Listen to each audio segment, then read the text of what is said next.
The funeral is about to begin, sir.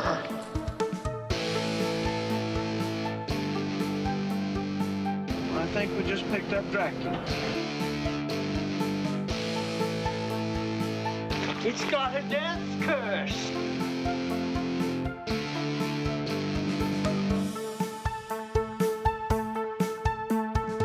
Are they slow moving, Chief? Yeah, they're dead. They're all messed up.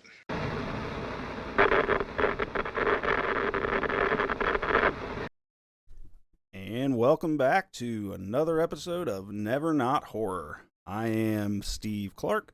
And I am Rich Hansel. Welcome back. This is episode 4. If you've been with us all the way, we appreciate that. And if this is your first time here, welcome to the show. Yes, welcome. So each and every episode, we will deep dive a particular horror movie. Our first 3 episodes were Dracula, Halloween, and the Texas Chainsaw Massacre. And the way we run things here is each week we take turns picking the movie. So this is my pick this week. And I intentionally wanted to do something a little newer. Halloween from 1978 was the newest movie that we had done until now. So wanted to freshen things up a little bit. So yeah, and you wasn't even born yet. I wasn't. So we haven't done a movie filmed in my lifetime yet until today. So since it's my pick this time, I will introduce, we will be discussing the 2007 movie Paranormal Activity. Yeah. Ghost stuff. So if you're new to the show, we will do kind of 4 sections here. We'll open up with our history and initial thoughts or connections to the movie. Then we will discuss some behind the scenes, cast and crew, fun fact kind of things. And at that point, we will go into full spoiler mode and do a complete walkthrough and discuss the film. And then at the end, we will give our personal ratings. So that is the way we roll. And since this is my movie, I think we'll keep it this way. Whoever's pick it was will go first with the history and whatnot. So for me, I love ghost stories, so automatically that helps this movie. And then I really love found footage movies. So this is it's not one of the earliest examples, but it's one of the most popular examples. But so the Blair Witch Project is another movie that I love, and that was before this a few years, but I love the shaky cam found footage stuff. It gets me. And so you put that together, Ghost and this. I also have a personal connection to this one. I remember it hadn't been out very long. There might have been 1 or 2 sequels, but I remember watching it with my oldest daughter, who was maybe 4 or 5 at the time. And she's like me. She loves scary movies. And I was watching it on the computer, I remember, and she was sitting on my lap watching Paranormal Activity on the computer with me, and one of the jump scare things happened and scared the daylights out of her. And I just always associate Paranormal Activity to my oldest daughter. So this movie just has that connection with me, and it's a simple story. It's very small cast. We'll talk more about that here in the behind the scenes stuff, but yeah, I'm just a sucker for a found footage ghost story, and this movie has all of that. Nice, yeah. That's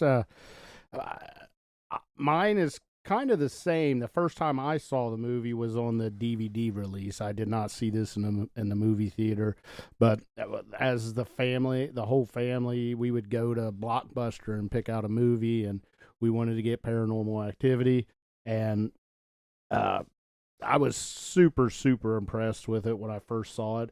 And I wasn't real familiar. I did watch the Blair Witch Project, but I think that might have been my first found footage movie I'd ever seen.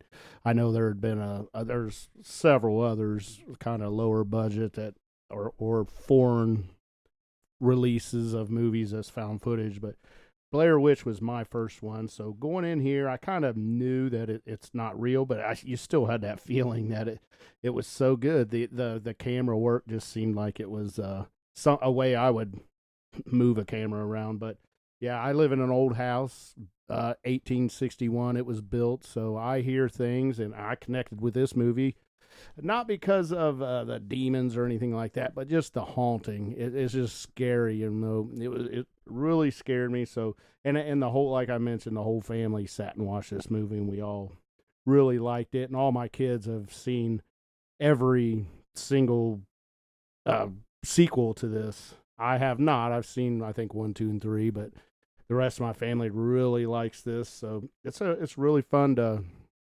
watch it when you can enjoy it with another person. Mm-hmm. And I think with movies like this, with ghost stories in general, but particularly a found footage movie like this, I think mileage will vary a lot whether or not you believe in ghosts. Yeah. Like, if you strongly do not believe in ghosts, then a movie like this is going to be a really hard sell for you because it requires you to buy it, to believe. Yeah, absolutely. I mean, if you don't believe in that kind of stuff, then this isn't going to be scary because you're like, that's bullshit. Those are the clankiest pipes I've ever seen. Right, yeah. So this, and when I get into the behind the scenes, we talk about like the Rotten Tomatoes scores and stuff. It really showcases the difference there in how a movie like this can be really divisive. And I think a big part of that is, do you believe in ghosts or not? Right, yeah. Rich, do you believe in ghosts? I want to. I think so. I've never.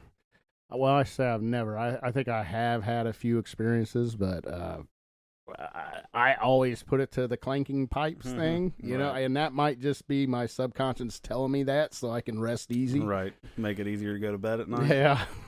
I am a believer. I've had a few personal experiences that I feel were legit, so obviously that helps me buy a movie like this. I can watch Paranormal Activity and be like, I get that. I mean, obviously nothing on this level, of course, has ever happened to me. But, yeah. But I've experienced things that are, to me, unexplainable. So yeah, we'll leave it at that. But so yeah, we will.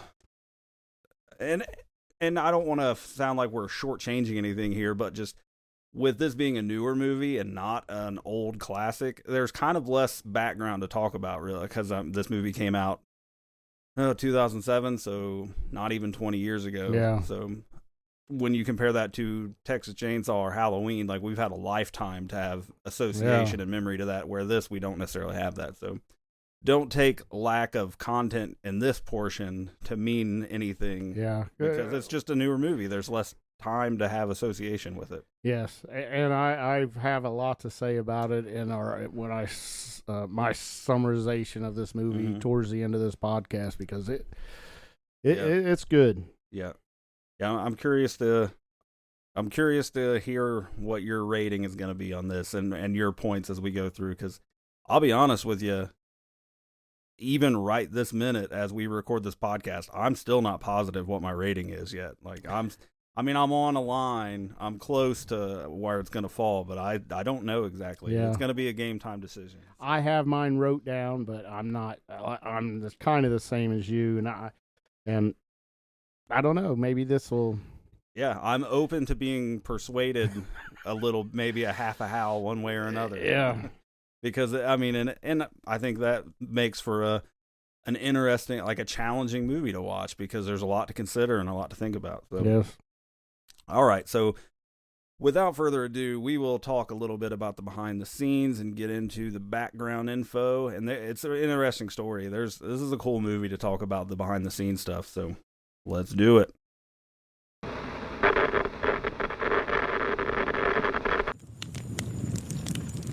It's time for a history lesson.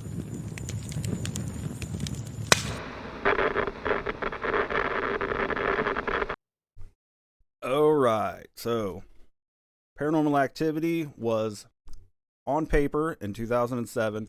It was filmed in 2007. It was directed by a guy named Oren Peli. Oren Peli. Sorry, Oren. Oren is he was born in Israel. He moved to the United States when he was 19. And when he made this movie, he was a video game programmer. That was his day job, and he was doing it. It was like a passion project thing. So we have a super small cast. There are 4 actors in this movie. You've got your 2 main leads. And adding to the realisticness, like the found footage vibe of this, the characters in the movie have the same name as their actors, like they just act under their names. So Katie Featherston and Mika Sloat are the couple that live in the house.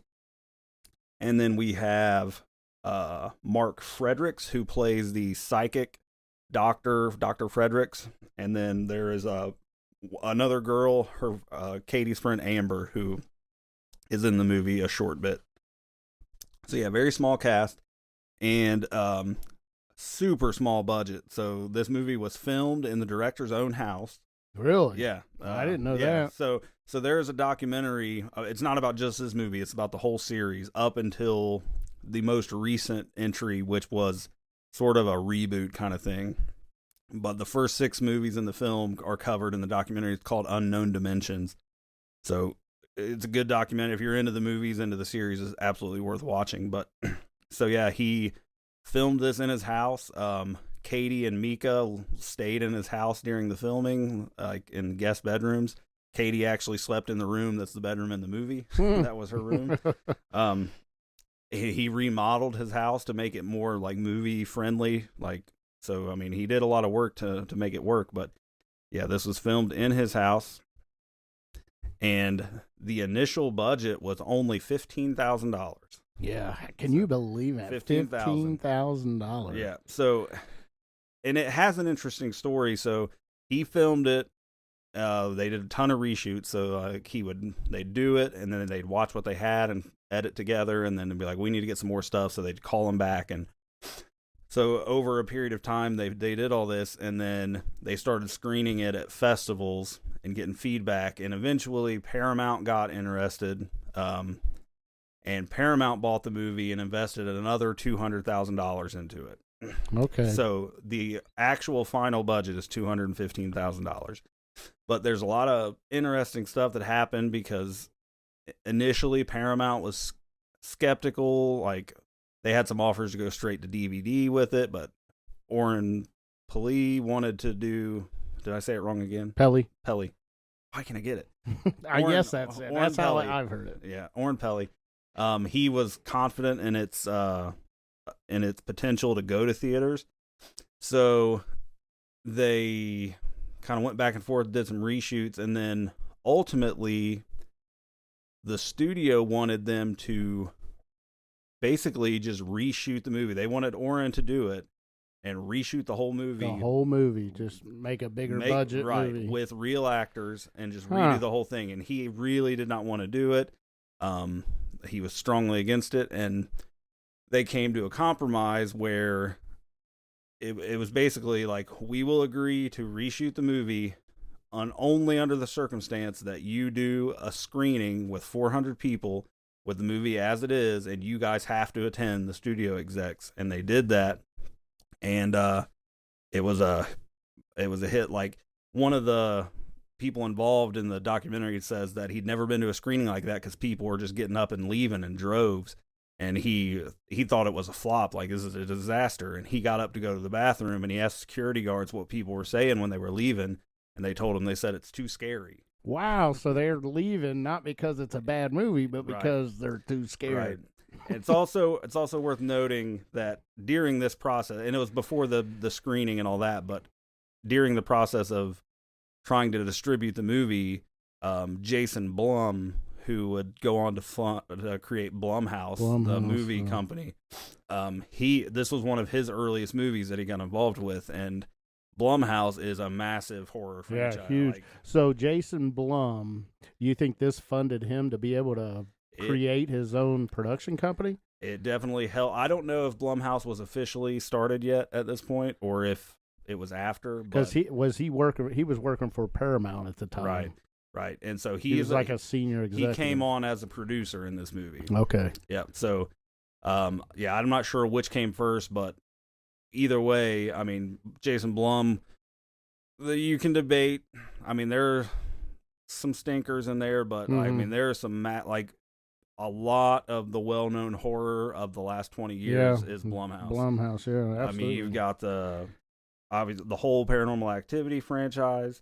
You have the Insidious series. Wow, that was Blumhouse. The Purge series. Man, it's hard to believe that went back that far. The whole Halloween 2018 trilogy was Blumhouse, which myself, but so yeah, I mean but this was an early thing for him, an early hit, and we'll talk about how much of a hit here shortly, but so yeah, but after that screening and they saw like how effective the audience was and how well it was working, they finally were like, okay, we'll make this work as is. You don't have to reshoot it. It's a good thing that guy had to go take a piss. Right.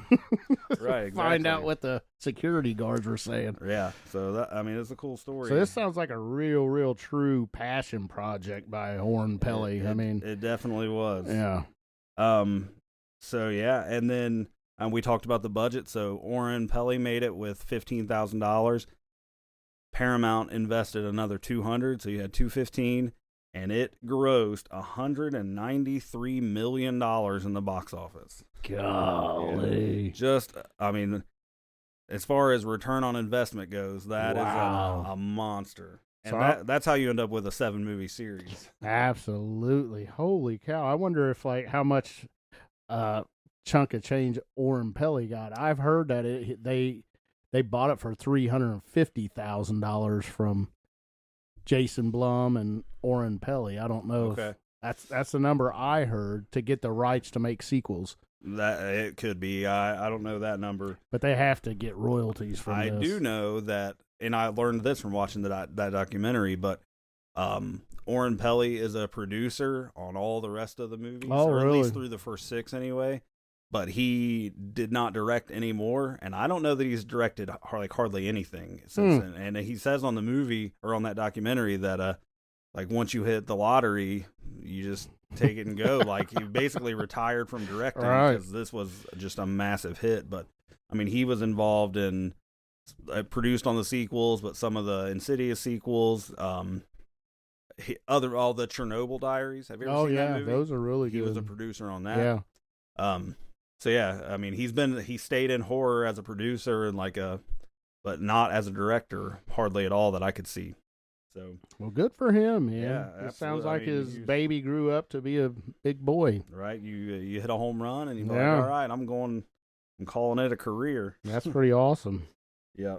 Oh, and one other thing too on the and we'll spoil what it was later, but Steven Spielberg had a hand in this movie as well, as far as because it was Paramount and he was tied up with them, and at his suggestion, after seeing the screenings of the movie, the early version, he told them to change the ending, and I agree.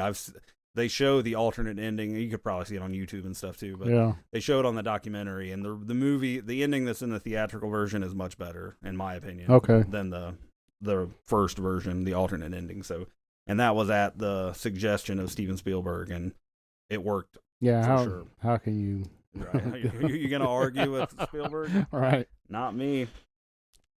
All right. So, Rotten Tomatoes. So I hinted at this.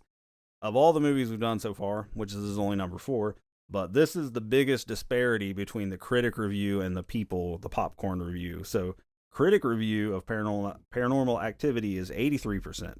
So that's a solid. Yeah, I think that gets you certified fresh. I'm pretty sure. Mm-hmm. The popcorn meter viewer review is only 57%. Wow. And I really think that goes back to what I was saying, that You're probably right. If you don't believe in ghosts, this is a hard movie to buy into. Yeah.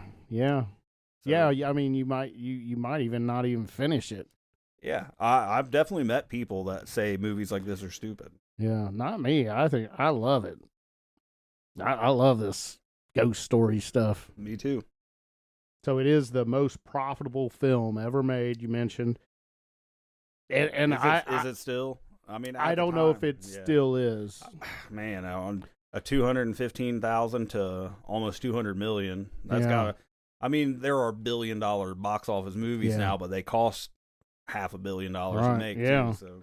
On just return on investment, it's got to be up there if it's not number 1. And there was no real script. I think that's pretty awesome that there was no script, so it was all pretty much, they call it retro scripting, kind of.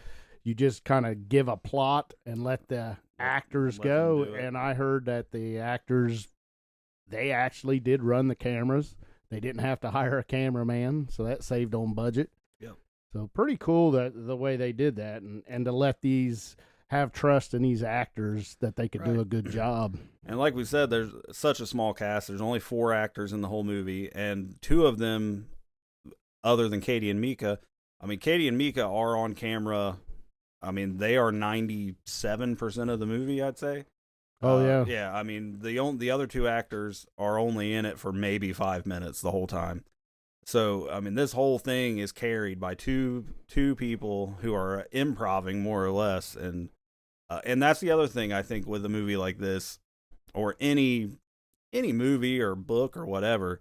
I'm a big supporter of whether or not you believe the characters, whether or not they're realistic, and you buy the relationships and you care. Right. Because ultimately, no matter what the movie is, in the end, if you don't care about the characters, you're not going to care about the movie because you don't care what happens. Right. So everything rides on Katie and Mika being believable and you giving a shit about what happens to them. Yeah.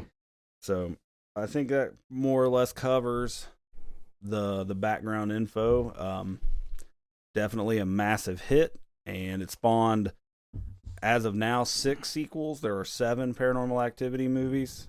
And they all kind of had declining return. I think the box office gross went down every single movie. Yeah, sure. And you're going to have that. But really, I mean, you said you've only seen the first few. I've seen all of them, and I don't think there's a terrible movie in the bunch. I mean, it's not. That's good. Yeah, I mean, some are better than others, significantly better than others, but there is a through line where they tie things together. And I mean, as someone who enjoys the movie, then that helps that it all calls back to the original thing, except for the newest one, which is a total kind of standalone thing. Yeah. But so do you know if was all the sequels theatrical releases, or was any of them? They all were. I don't think the newest one was. The part 7 was called Next of Kin, and I believe it went straight to Paramount Plus. Okay. Yeah, a lot of those. Yeah, but that's kind of the thing since way COVID. now. Right? Yeah, things are different now. You can't go see it in a theater because they shut everything down. Right. So I don't believe that one had. If it did, it was like a limited run, like they do now. But I don't think so. So, yep. I think that'll cover it. So now would be the time. If you have not seen Paranormal Activity, then you're going to want to pause the podcast, go watch it, and come on back when you're done, and we will get into it.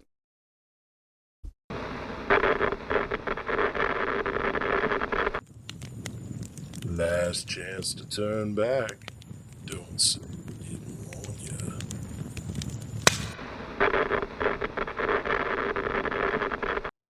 Okay.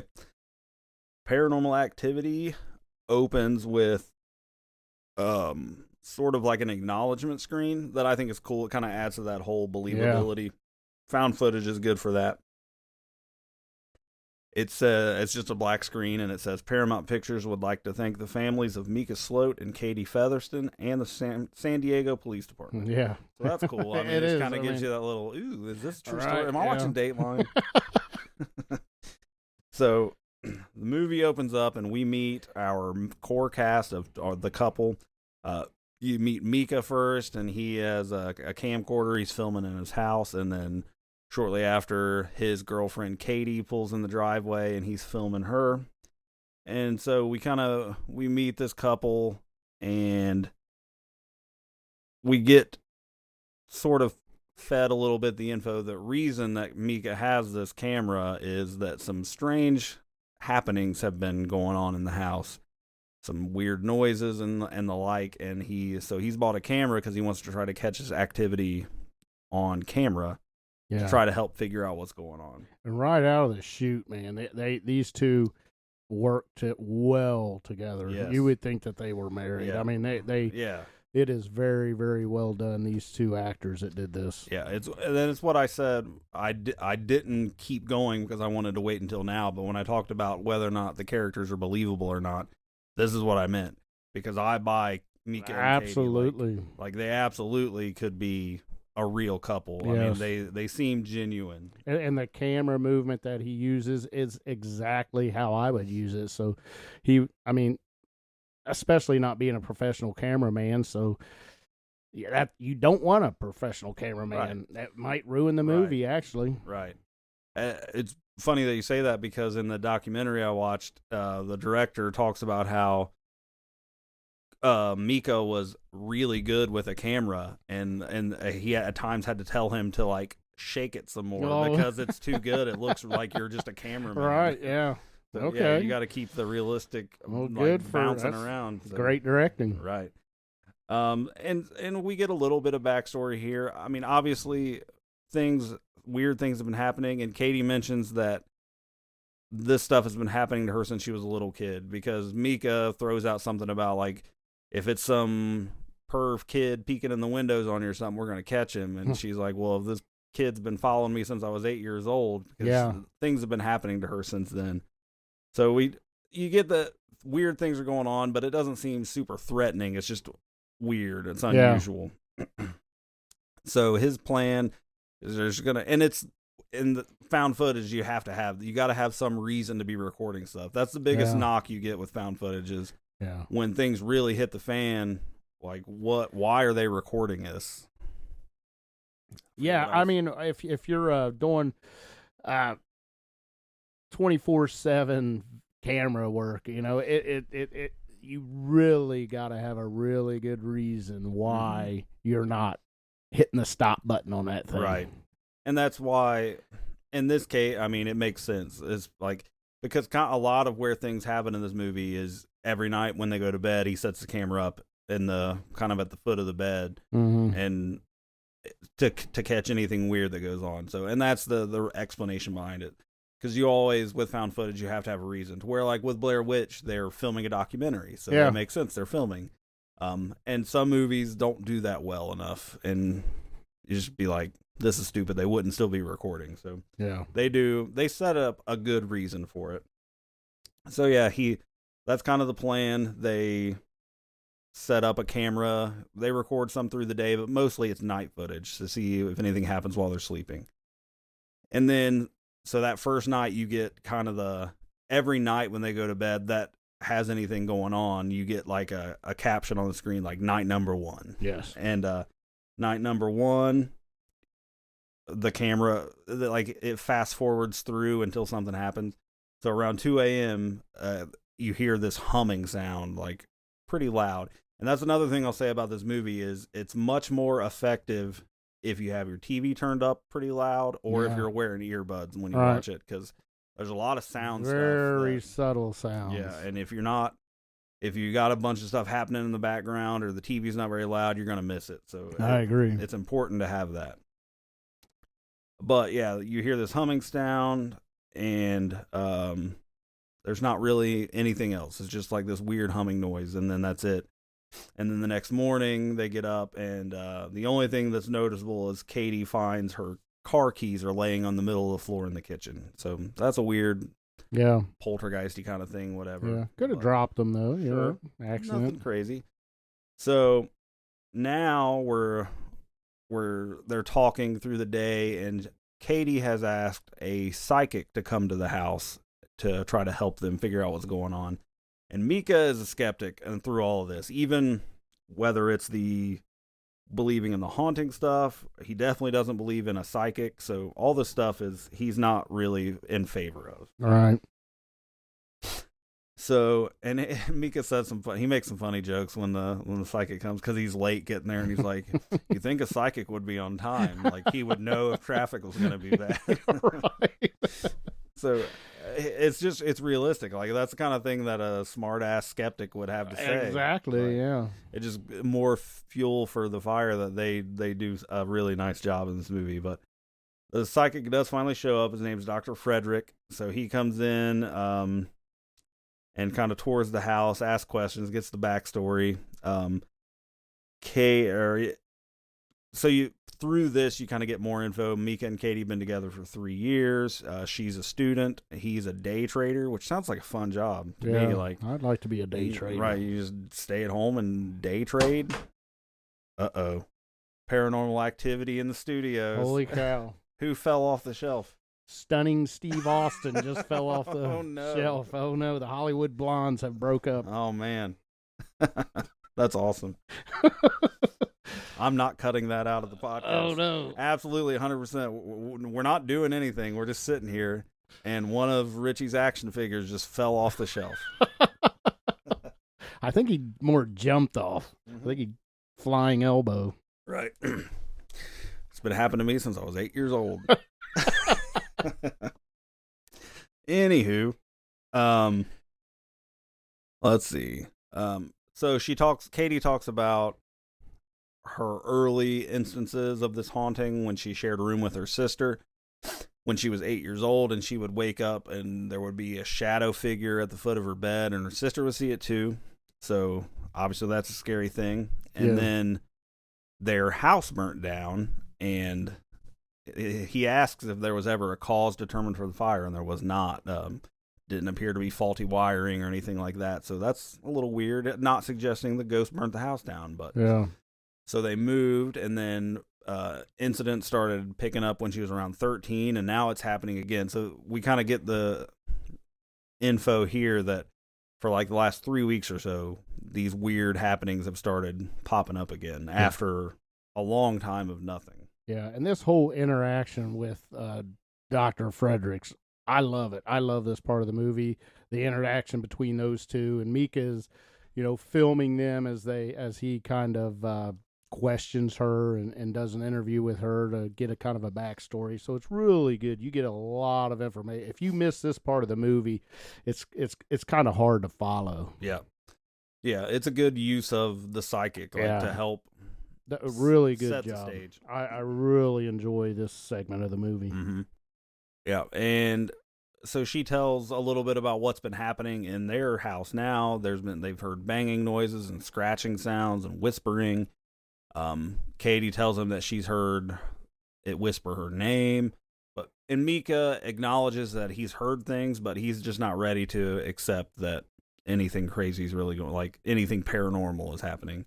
Yeah. So he kind of tries to explain it away. So they go through the house, and in the end, Dr. Fredericks tells her that his expertise is ghosts, and he thinks that this is a demonic issue. So he does not believe that their house is haunted by a ghost, but that not even that the house is haunted, that it's her that is haunted, because whatever it is has followed her through multiple houses throughout her life. So he gives her a referral to a demonologist named Dr. Johann Avery's, I believe. Yep, I believe you're right. Yep, Johann Avery's. Mika mentions whether or not they should use a Ouija board to try to communicate. And, he says, no, that's a terrible idea. Don't do that. I've always been fascinated with Ouija boards. Like, I mean, I've used them before, and I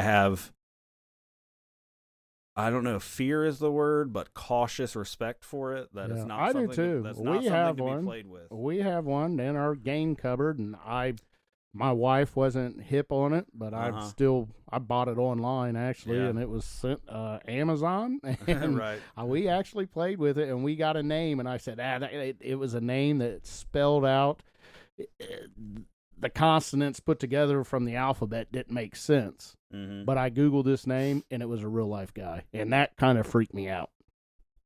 Spelled the same and everything. I have why not? I'll throw it in here. I had a very convincing Ouija board experience.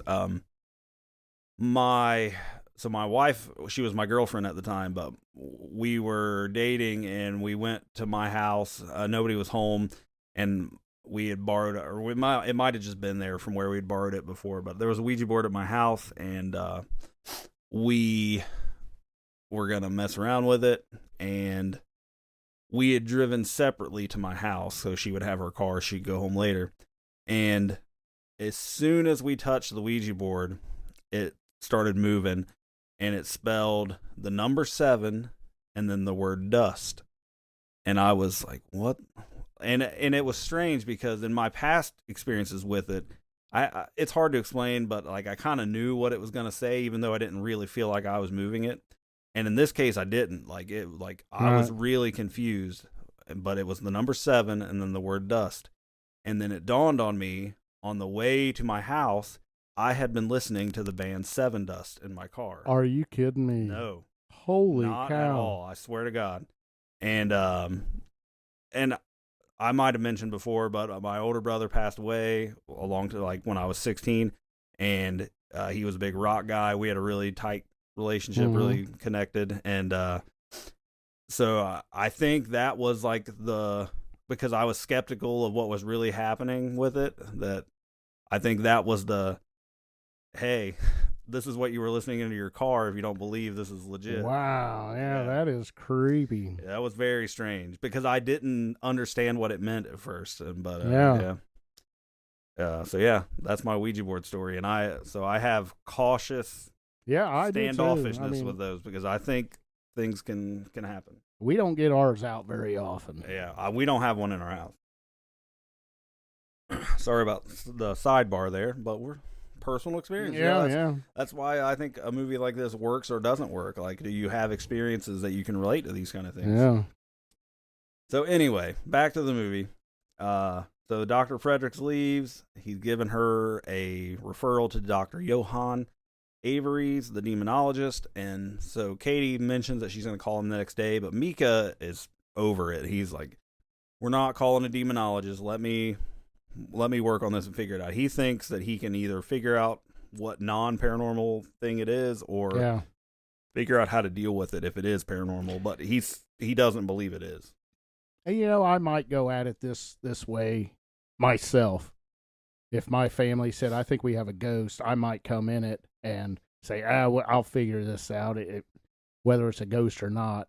And I don't know if I'd set up a camera or not. Sitting here now, I told my wife as we was talking about this podcast last night, and I said, I don't think I don't know if I have the nuts to set up a camera in our bedroom and see if anything bad because in the back of my mind, I got a feeling something would happen. Yeah. I don't know why. I just have that feeling.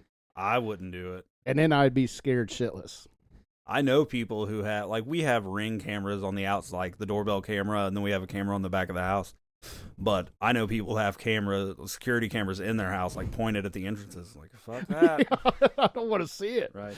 I mean, it'd be nice to catch somebody breaking in, but what if they're not people? Right. Now what are you going to do? Now you have to call a demonologist. Right. And they're not hard to track down, or they are hard to track down, as we find out.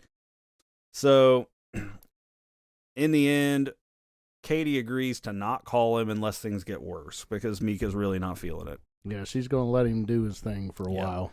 So we switch to night number 5 now, and it skips. So you've got nights where nothing happens, and it jumps time. And so night number 5, we get the fast forward until something happens thing, and then around 3 a.m. you get that humming again. And let's see, Katie, or no, it was around 2 a.m. And then the first real thing you catch on camera is the bedroom door creaks open a little ways and then it closes back. That's something that I don't want to see. Yeah. That's why I don't set the camera up. Exactly. Right. I mean, a lot crazier stuff happens later, but just that's enough. I know it. I don't want to see the door open and close by itself. Yeah. And then so that's it. That's all that happens. But then the next day, Mika's checking the footage and he shows her and he's really excited because we got something. So he's almost excited and capturing evidence to not for fame and fortune, but just the point of it. Just I've caught supernatural evidence. Yeah. And you get the sense Katie is starting to get a little nervous. Right. She even talks about she's been dealing with this whole lot. She says I understand you're excited about this, but I've been dealing with this for a long time and I'm not excited. So then we go to night number 5. So that was night 3. I think I said 5 before, but that was night 3. Night 5, we get humming at 3 a.m. again. And then Katie wakes up screaming from a nightmare. And right after, there's this loud thump downstairs, and they jump out of bed and go investigate, but they don't find anything. Yeah. See, I would rather see that. I would rather hear the loud thump than see the bedroom door, because I hear thumping and kind of footstepishy things in our house, and I'm pretty sure it's the house settling, or whatever. But, right. Yeah, that's easier to explain away. But it is a big bang. I would assume something fell off a shelf. Right. But they can't find anything wrong. So then, and you get a lot of these, like this kind of middle part of the movie is you just get things happen at night, and then you see the kind of the fallout the next day, and then we're back to a night again. Yeah, so, review the tapes. You get a lot of, they review the tapes. And so after that, we get introduced to the only other cast member of the movie, Katie's friend, Amber. Is that right, Amber? I don't even, I think so. I think so. And Mika shows Katie and Amber that he found something on the recording right before Katie wakes up from her nightmare. There's some like whispering, talking on the camera, and it's no language that they can recognize. So it's someone talking. It's language, but it's nothing they can identify. So Mika thinks that this thing wants to communicate, and he brings up the Ouija board thing. He's wanting to do this, and he's starting to get a little, and like he wants to make more things happen. So he's taunting it before they go to bed, saying like, you got nothing in the hallway. And never do that. That's not good. Don't do that. Right. So next we go to night 13. So nothing must have happened for like a week, because now we're on night 13. But again, which that seems to be the theme, like 2 to 3 o'clock, mostly 3 o'clock, and that 3 to 4 hour, which there's some significance to that. In other movies, I've heard that like 3 a.m. is like the inverse. I think I'm pulling this from The Exorcism of Emily Rose, actually. Oh. The 3 a.m. is the inverse of 3 p.m., which 3 p.m. is when Jesus was crucified or something. Wow, so like really? 3 a.m. is, I could be totally misquoting a movie that made something up, but so demon activity is 3 a.m. is the demon opposite time, of right? 3 If you're p.m. going to stay up really late, go to bed before 3. Yeah. So yeah, again, 3 a.m. There's a scraping sound, a scraping thud that wakes him up, and then there's like a roar and then a heavier thud after that, and this like shakes the house, like, and they get up panicked, and they go look downstairs, like the chandelier is swinging. So something happened so much force that it shook the floor and the ceiling enough to shake the chandelier. Yeah, and that would freak me out. Mm-hmm. Just like the door swinging open and close slightly would. Yeah, I mean so things are getting more and more aggressive each time something happens. It starts off really little, and then it gets worse and worse every time. And still, I get the sense that Mika thinks it could be a home invasion or something like that. He's still not totally on board with a spirit or a demon yet. Yeah. So after they go down and they don't find anything other than the swinging chandelier, they go back up to the bedroom, and you can hear footsteps, which again, like I said, you really got to have the sound up or earbuds in, because you don't really if you don't pick all this stuff up, it's just not as effective. So the next day, Mika tries an EVP experiment, which I'm going to pull from my Ghost Hunter bag of tricks here. EVP is electric voice phenomenon, where you ask questions to an empty room and record it in hopes that the recording will pick up a ghostly response. Yeah. So he asks a few questions, and then when he plays it back, he asks the question, or you hear the humming thing again, and then when he listens back, there's a growl sound after he asks if you want to communicate with a Ouija board. Yeah, so, just a half-second growl. Like and he takes that as a hard yes. Mm-hmm. And so now we're on night 15, and we get the humming. So that's like the precursor every time you hear this. Yep, that lets you know you better pay attention. Right. Don't go get popcorn when you hear that humming. All right, so this happens twice in the movie, but it is so effective.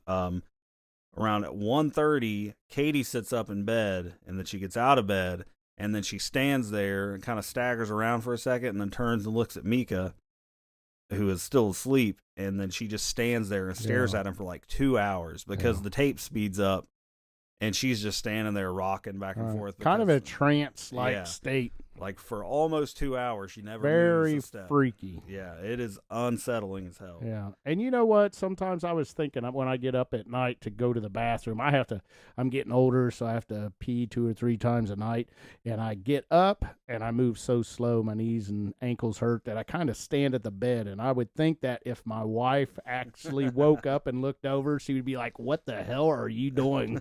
Right. How long have you been standing there? Right. 2 hours? Yep. So, yeah, the camera fast forwards through all this, and it's creepy.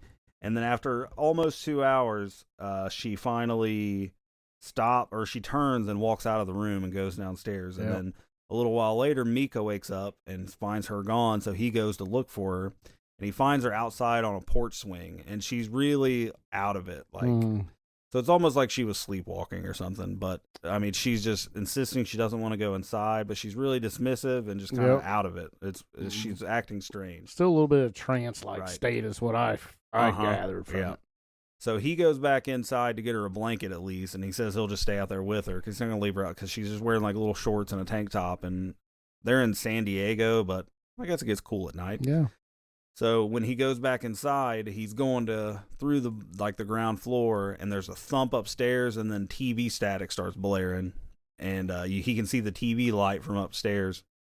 So he goes up there to check it out, and then he turns around and you get a jump scare because Katie is now inside at the top of in the doorway, and she's kind of with it again. She's like, "What are you doing?" Because he shines the camera light in her face, and she's just like, "Let's go to bed. I'm tired." Like she doesn't remember.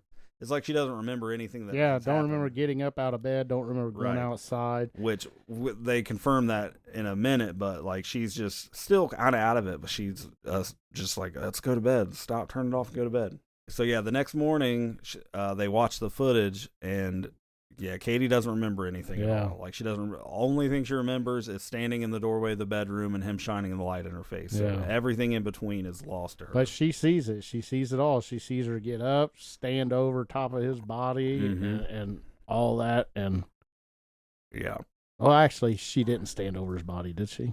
Not then. She does later. Yeah, she was on her side of the bed and just standing there and then turning. But she don't remember any of it. Right. So at this point, I feel like things have gotten worse. So does Katie. But so she wants to call the demonologist, but Mika is still insisting that he thinks that bringing in more people is just going to make it worse. So in the end, he convinces her to not call yet. And then he gets a Ouija board after he promised he wouldn't, and totally pisses off Katie.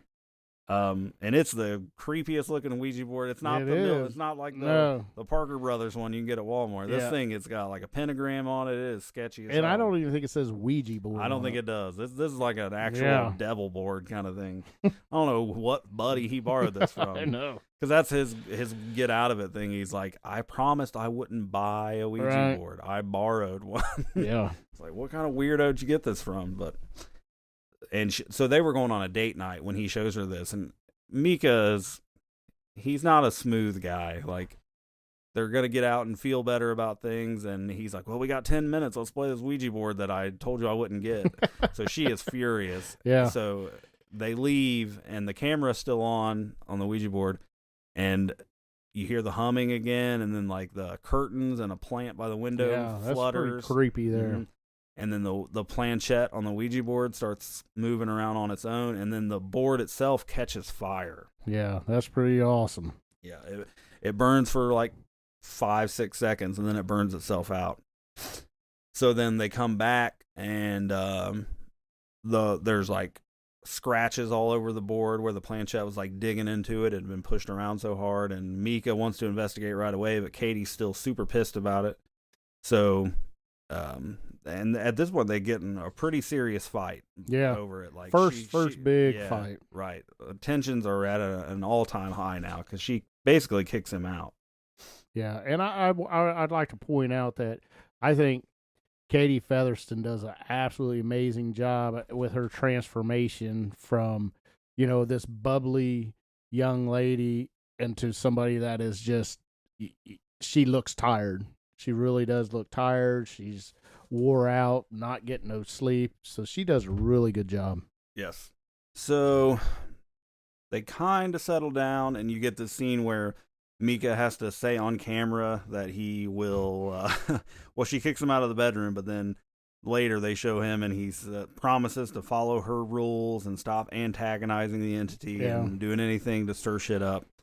And he's like a punished schoolboy at this point, but he's trying to ease tensions because, like you said, Katie is. I mean, she's worn thin at this point. Like, she's really struggling. And he still wants to play the game and figure things out on his own. He don't want to have a demonologist in the house. For whatever reason, they really don't say why, other than he just a male ego. Right. I think it's just the desire to protect your wife or your girlfriend and be in control. So now he has a new plan, and this is supposedly the last plan. Like, after this, we're not gonna, if this doesn't work, we don't get anywhere with this, then you can call the demonologist. So he's gonna spread powder in different spots around the hallway upstairs, and so if anything comes in, it's gonna leave a mark in the dust or whatever. Yeah.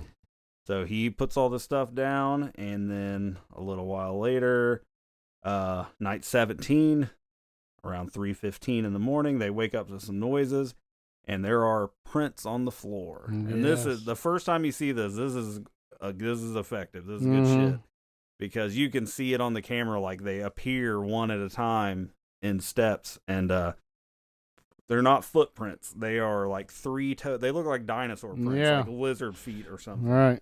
So obviously this is horrifying to see, and so they get up and walk through the hallway, and they see all these prints, and then they get to like a side room upstairs, and the hatch to the attic is there, and it's open. Yeah. And they were not the ones that opened it. So Mika goes and gets a ladder so he can get up and look and see if anything's in there, and he finds a picture up in the insulation in the attic, just laying up there.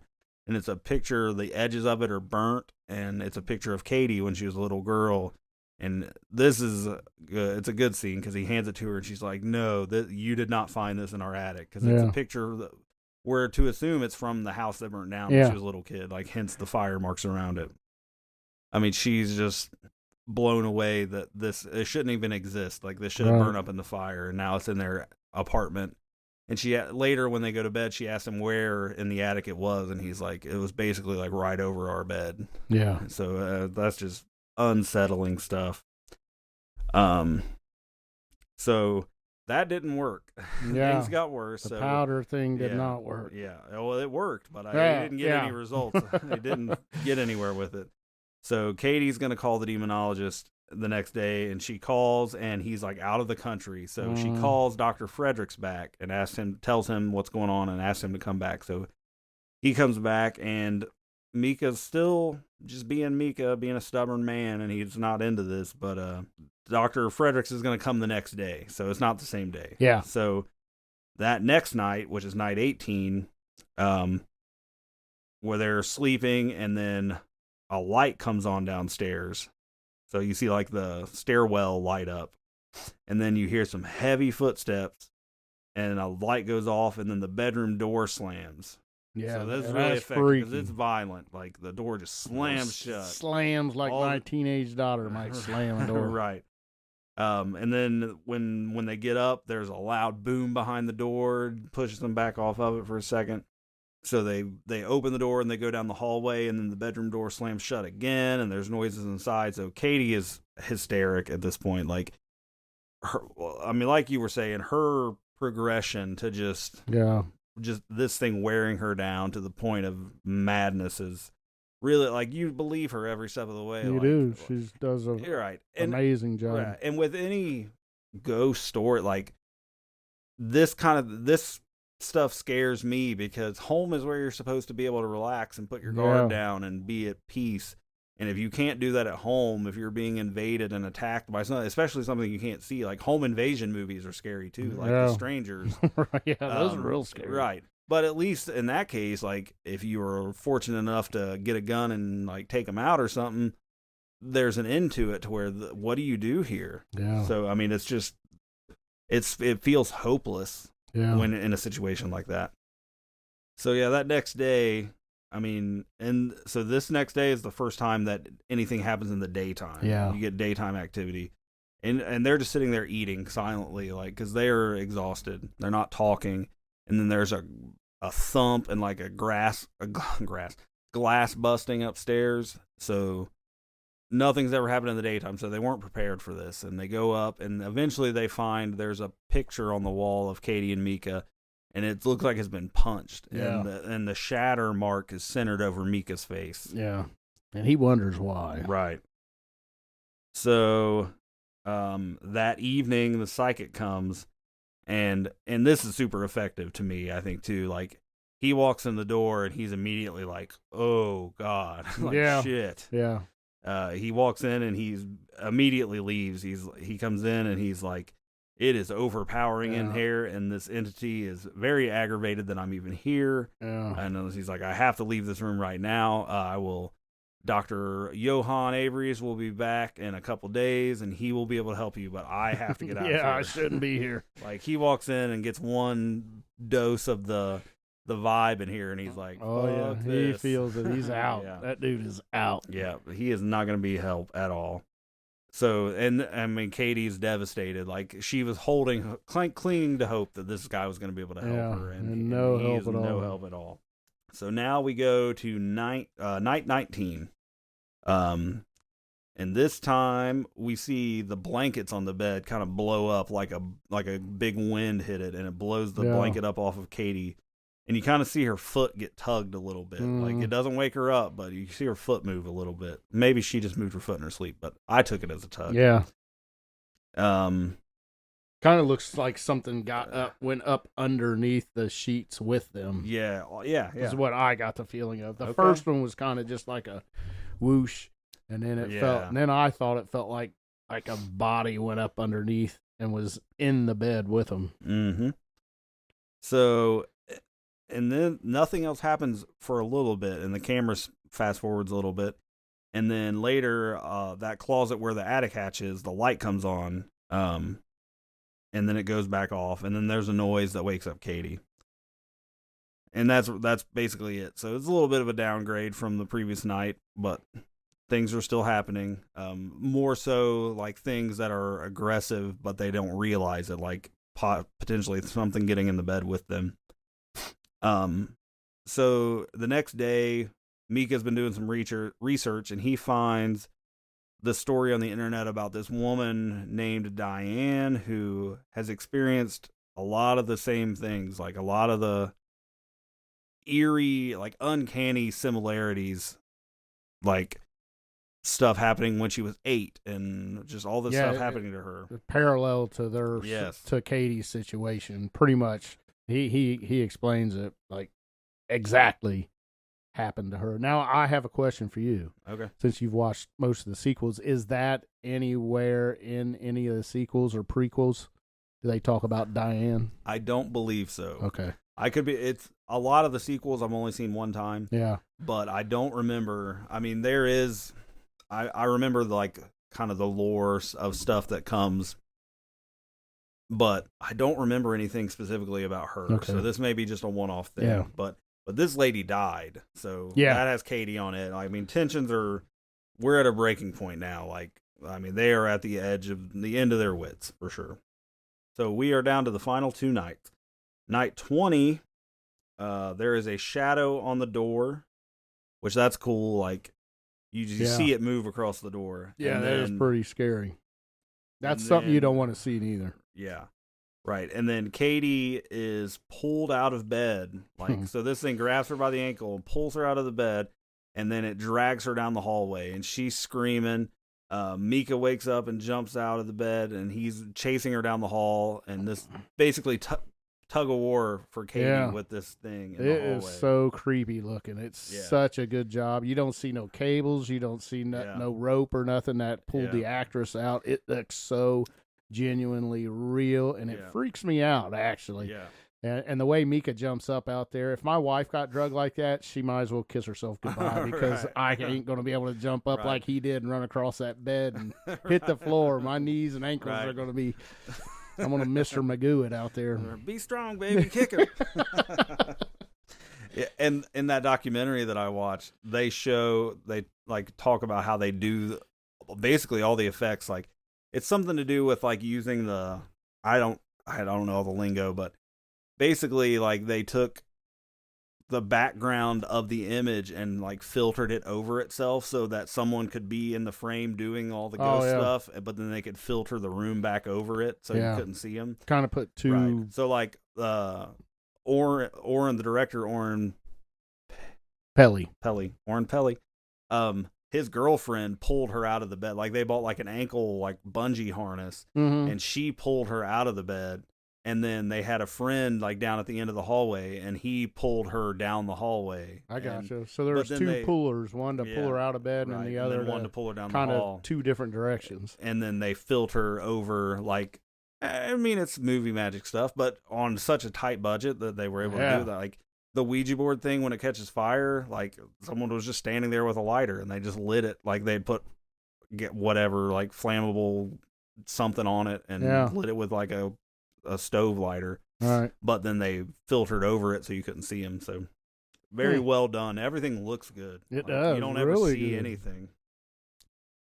But anyway, so yeah, Katie gets dragged down the hall, and Mika gets her back, and now they decide they want to leave. Right. They So, want to leave the house. Yeah, even though we've kind of established that it probably won't help. Yeah. Even Dr. Frederick said, you can't, it's not going to.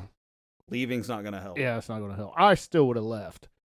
If I saw my wife get jerked out of bed and pulled down the hallway, I'm out. And she's out, and we're all out. Right. Let's see you do this at the Hilton. Yeah. Right. So, yeah, they're going to leave. They're going to get a hotel. And like Katie's catatonic pretty much at this point. Like she is just out of it, and who could blame her?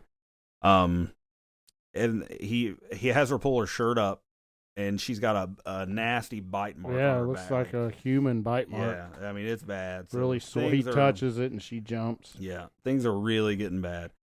So we kind of cut away from the camera for a minute and comes back on, and so Mika's got the car packed. He's ready to go.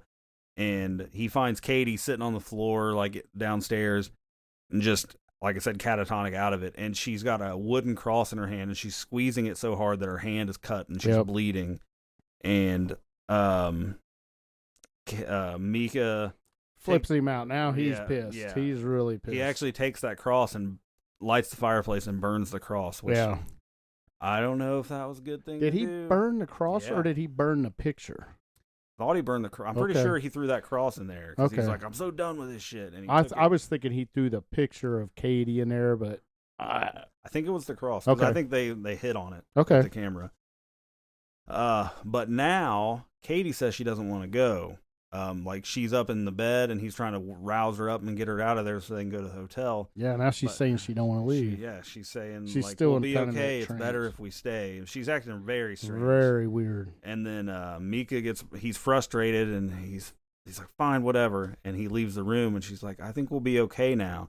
And then she smiles, and it's like, ooh, this is fucking weird. So, I mean, you're starting to pick up like a possession vibe. Yeah, she's going down the same route that like Diana did. Yeah, this thing has worn her out to the point that she can't fight anymore, and it's taken over. All right, so now we are to the final night, which is night 21.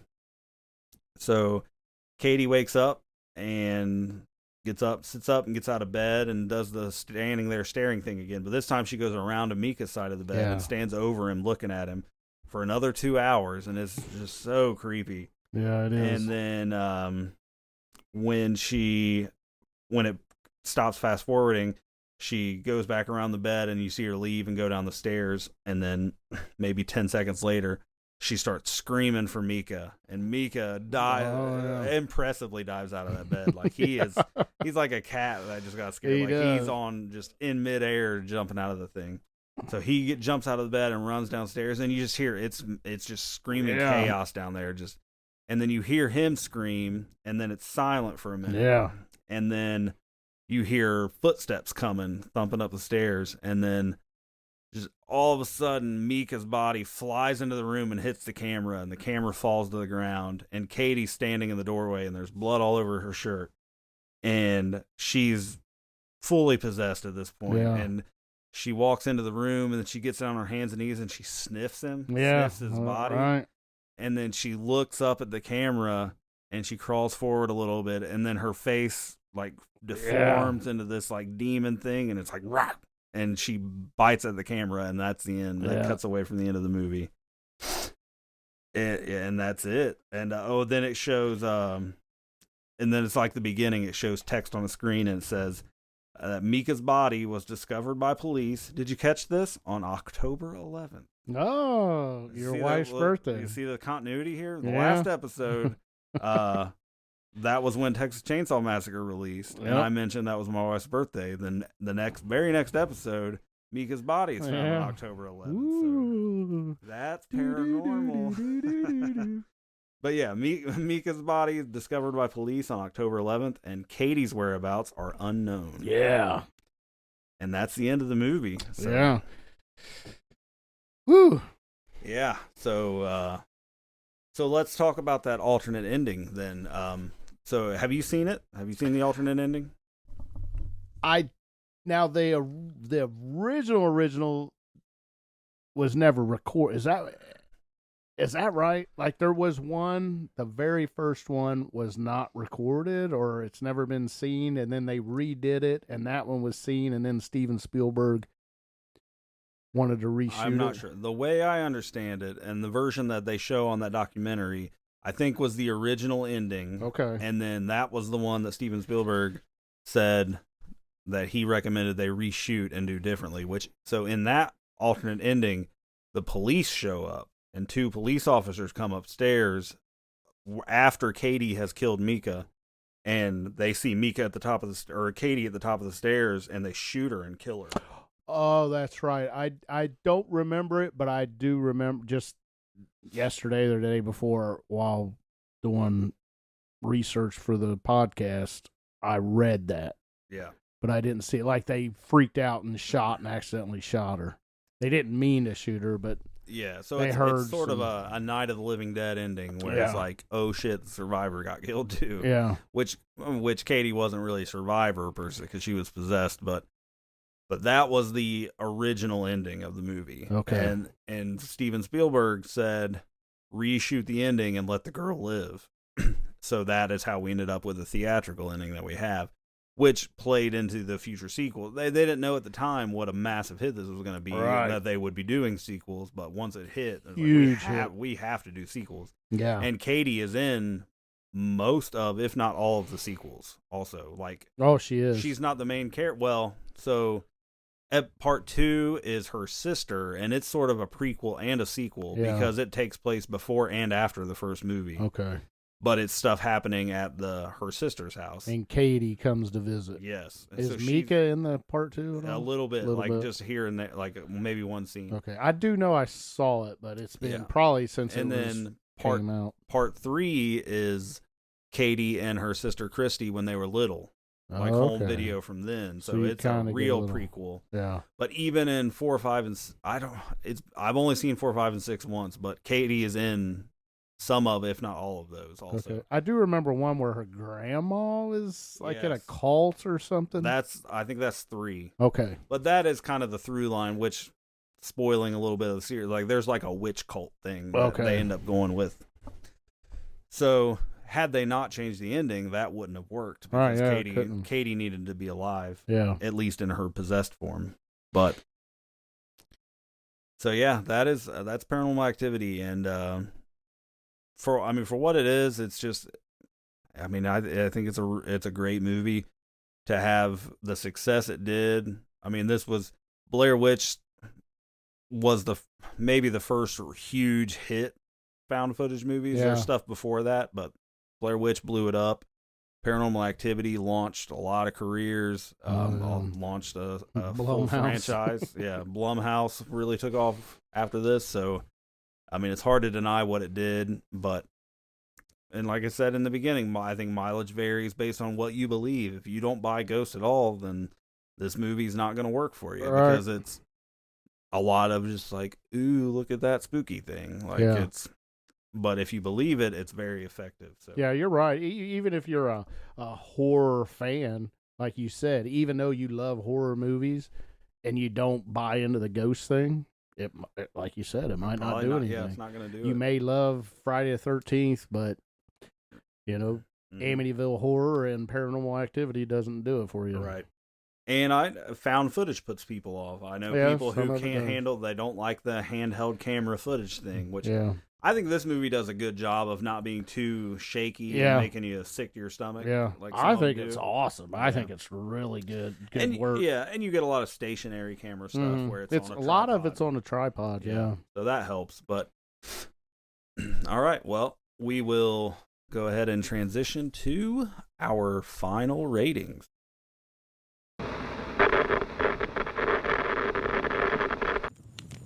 The story told. How many never not horror howls will be given?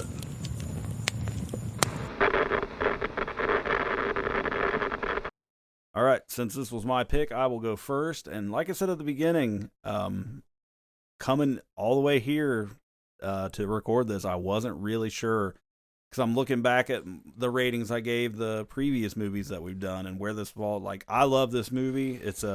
It has special connection to me. Like I said, where like I remember watching it with my daughter. It's like an intro horror to her. My love for found footage, my love for ghost stories. So, I think Mika and Katie are so believable as a couple. You care what happens to them. Everything works so well. It so easily could have fallen apart, but it didn't. So with all that in mind, and even now, I'm like wheel spinning, like what do I give this? I myself, just matter of preference, I'm gonna give Paranormal Activity 4.5. Wow. I really love this movie. Yes. 4.5 howls. Good. Nice. Like I kept thinking because I gave Texas Chainsaw 5. I don't like this as much as that movie, but I gave Dracula 4, and it's like on most days, if you ask me, would you rather watch Dracula or Paranormal Activity? I'd probably pick Paranormal Activity most of the time. Sure. So I'm gonna stick to my guns. I'm gonna give it 4.5. Good. All right, me. Again, you stole some of my thunder. That I have the relationship between the two actors is so good. You would think that these people are a real couple. You would think this is real footage. It does it so well. There's some parts that the whole fact that they don't try to leave the house at all. I mean, that would have been one of the first things I try to do is leave the house. And if it doesn't work, it doesn't work. But at least let's get the hell out of here. But other than that, and that's one of those found footage things, you know, people is going to critique every little thing. And that's one of the things that's not, you know, well, that's not believable that you wouldn't do that. And maybe not, but you know what? Mika and Katie did. Mm-hmm. I love, and I mentioned this earlier, I love the scene of Dr. Fredericks and Katie with that interview process. It sets up the rest of the movie so well, kind of fills in all the gaps for you. And I think that's very, very good part of the movie. And Mika, his, you know, little bit of interaction he has in that scene other than holding the camera works so well. And it just keeps the groove of the movie going to me. I love it. That part working so well makes when he comes back even better. Oh, yeah. You know, when he comes back and he's like, fuck. Yeah. And then each night it just gets more and more tense. You feel it in your body as you're watching the movie. The tension is just, I'm talking about it now, I'm feeling a little tension in my shoulders right now. Mm-hmm. It is. It just, and it escalates all the way to that end scene is just so good. And I will say this is the fourth movie that we've reviewed on the podcast. And this is, to me, probably the scariest one. It makes me the most scared. Yeah, I agree with it. It makes me uncomfortable. Very. Now, Texas Chainsaw Massacre is scary, but I have seen that so many times, I'm almost immune to it. And now maybe if I went back and the first time I ever saw Texas Chainsaw Massacre, maybe that one scared me more. But sitting here today, out of the 4 movies, this one is it's the scariest to me. Yeah. Makes me nervous. It's kind of that believable thing. And the I can say that I'm not too proud to say, like, the other night I wanted a drink of water. I forgot to grab a water bottle on the way up to bed. And I just finished watching this movie and review, and for research of this podcast. And I have to have a bottle of water when I go to bed. I don't know. It's just a lot of times I don't even open it. Have it there just in case I get thirsty. Well, I realized it, and I said, well, I'll go. And then I said, no, I'm not going to walk through this dark house to go get that bottle. Yeah, it was on my mind, just that fresh. Now, Dracula would not do that to me. No. Texas Chainsaw Massacre would not do that to me. Nope. And Halloween would not do that to me. Yeah. Now, movies like this will. Your Amityville Horrors, that ghostly or demonic movies. It's that shit in your does house. Yeah. something to you. Yeah. And it just works so well. Now, I will say, on our Never Not Horror Howls, I said that I have mine wrote down. Yep. So, wrote down I have 3.5 howls. Right? I'm going to bump it up to 4. All right. I think I really am. I've convinced myself just talking about the movie, and I feel myself wanting everybody to go see it. And if you've seen it once and you didn't really like it or it wasn't your thing, I really want you to go see it again. Right. And really take into everything we've talked about. And I think you'll like it. It works for me. So this whole process of recording this podcast has moved mine up a whole half a point. So I'm up to 4. I'm up to 4 howls. Yep. Yeah, it kind of the opposite of what happened with Halloween, where like the more we got into it and critiqued, the more Definitely. I lost like a half a howl on that one. Definitely. Yeah. Definitely. Where this one, when you really look at it, it's like, damn, this is impressive shit they pulled off. It is, and for $15,000, right, just pre-production, post-production, we added another $200,000, but still, yeah, it's just an amazing achievement. Yeah, it blew me away. Really, it opened my eyes, and I am like you. I'm a fan of found footage. Yep. Films and this one, the whole house. So we have, we mentioned the Blair Witch Project, which was not in a house. Mm-hmm. I guess it was kind of in a house at the end, but right, the whole thing was in the woods. But it's the same idea though, just that the helplessness of those kind of situations is scary. Yeah. That scares me. Like a masked killer or a crazy family, that's scary, but there's ways out of it. Like you can get away or you can kill them or whatever, but something like this, demon, you're just helpless. Like, what are you gonna do? Especially if your demonologist is out of town. Right. If he went out of the country, what are you doing? Yeah. All right. Well, that will wrap up our discussion of Paranormal Activity. Episode 5 will be in 2 weeks. It will be Richie's turn, and I have no idea what he's going to pick. You know what? I don't have no idea what I'm going to pick. You're going to have to pick soon, or we won't have time to prep. But I'll figure one out. Yeah, so it'll be Richie's time to go. Please like, rate, review the show. Do what you do. Let people know about it. If this is your first time here, go back and listen to our earlier episodes. Hit us up on Facebook. We have a page there, or you can go to either one of our social stuff and get a message to us if there's something you have to say about Paranormal Activity or any of the other movies we watched.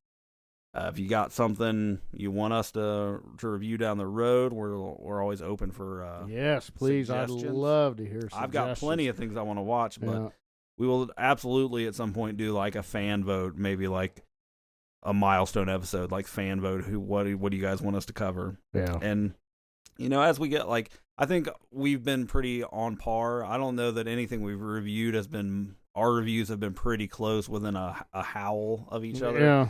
So eventually we're gonna hit something that one of us likes and the other doesn't, or something that it could end up in a fist fight. Seen right?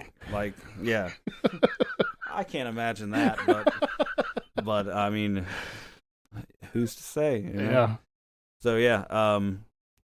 Again, if you want to see what we do outside of here, Richie's got his YouTube channel, lots of collectibles. It's always a treat to be in the Rich Hansel studio here, and all the stunning Steve Austin diving off the counter, all Paranormal Activity like. And if you want to check out my book, steveclarkbooks.com, we'll have all the info you need. And so that'll do it. And come back and see us in 2 weeks, where whatever it is, it's never not horror. Oh, yeah.